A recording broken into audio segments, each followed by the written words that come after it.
My name is Jeremy Walton, and here's 5 filmmaking tips for beginners. Let's do it!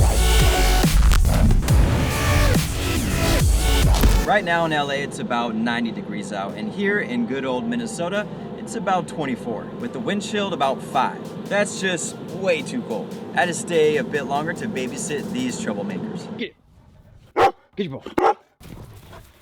Ow.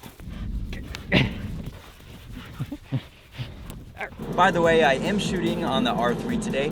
My arm is already getting a little bit tired, so we'll see how this goes. Since the weather is so nice out, I wanted to hit up a couple of my favorite spots, and since I won't be home to shoot a YouTube video, we're doing this one on the road.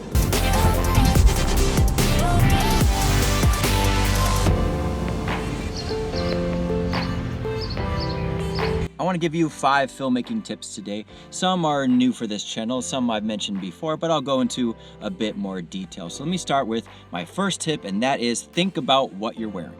In feature films, it's super important. They have an entire department dedicated to it, so they can pick the best possible outfit for the actor, the character, the set, lighting, all of it. Sometimes it's hard for YouTube because I'm constantly shooting in the same location, so I always have to try and find different outfits that aren't always the best contrast to my background. It happens, I'm sure it's not a big deal, but I do think about it. Another detail, if you're shooting an interview, is to have clothes that are ironed. If it's for your YouTube channel, do what you want. But if it's for a client, it's something to discuss. Clean, ironed clothes, even colors and patterns can all affect your image. At least buy a lint roller. Keep it in your bag, and that one time you need it, you'll thank me. I think a nice cold drink makes sense right about now. This is Fairgrounds, who makes some really great coffee.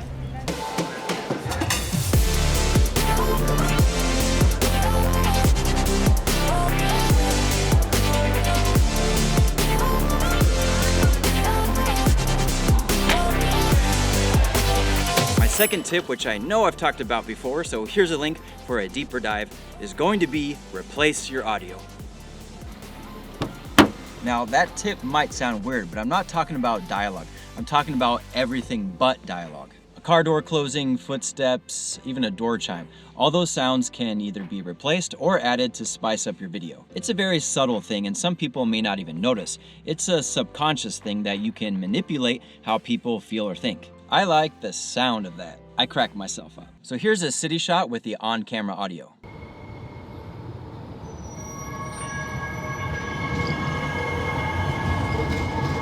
Now here's the same shot with that audio replaced with something a little bit better.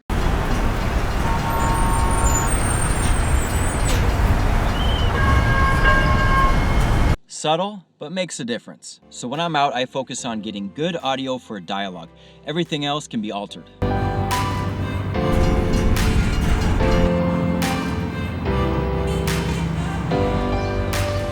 All right, it's time for some food.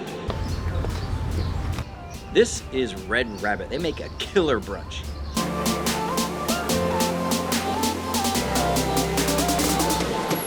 The third tip I want to discuss is getting enough B-roll. All right, it's too cold. I can't do this. This isn't about the slow motion B-roll you're used to. If you want to hear more about that and how to have success, check out the link to get you started. This is about getting B-roll for your project, future projects, or even selling stock footage. How many times have you been filming and all you were worried about was your current project? How hard would it be to point the camera in another direction and hit record? If you don't use it, you can always delete it, but it might come in handy. I'm gonna film out the window while we drive.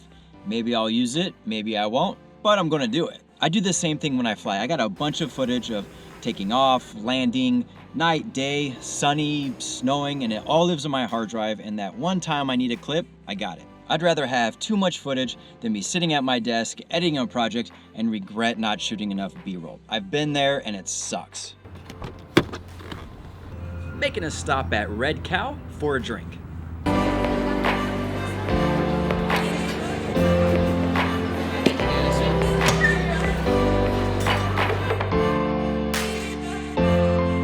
I want to expand a little bit on the subject of B-roll, which leads me to my fourth tip, simply put, get the shot. It sounds simple, but you'd be surprised how many people don't want to use other cameras like their iPhone. I totally understand, and I try to use my R3 as much as possible, but when you don't have your main camera, then what do you do? A lot of cameras, including GoPros and the famous Canon 5D, get intercut with Marvel movies and even TV shows that you watch. Even YouTube videos like this one. Did you spot the iPhone clips I used? Check it out. If you didn't notice, then I think I made my point. Check out the video Canon R3 versus the iPhone 13 Pro Max and see if you can spot the difference. No matter what camera you have, get the shot and don't be worried about using it. You know, I feel like a dessert. Insomnia cookies!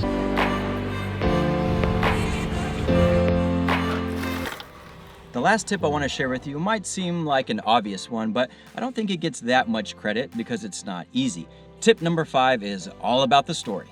Think about all the movies you've watched, the good ones, the bad ones. It's the story that makes a difference. If you haven't watched all my cinematography videos, go do that, but a brief recap. All the directors and cinematographers, when discussing their lenses, their lighting, their look, their approach, everything comes back to story. Now, is YouTube any different? How many videos have you watched and within 30 seconds you clicked on something else? You lost interest real quick. There are plenty of people that use a cell phone to film their videos and get millions of views. Us filmmakers love our professional equipment, but we can't forget about the basics. It's easy to get caught up in resolution and spend less time on story. In my life, no one has recommended a movie based on what camera it was shot on. If the story sucks, it sucks.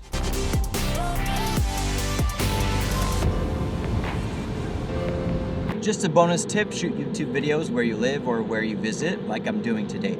Hit up a couple spots that you know so you don't get any unexpected surprises like playing loud copyrighted music, which has happened. Oh, and write it off as a business expense, not financial advice. Well, there you have it, 5 filmmaking tips for beginners. Hope you enjoyed the video. Hit that like button because there's definitely more on the way. Subscribe so you don't miss out. Leave a comment if you want to. I don't know why you wouldn't. Until next time. I think I got some dog hair on me. If only I had you see, it comes in handy.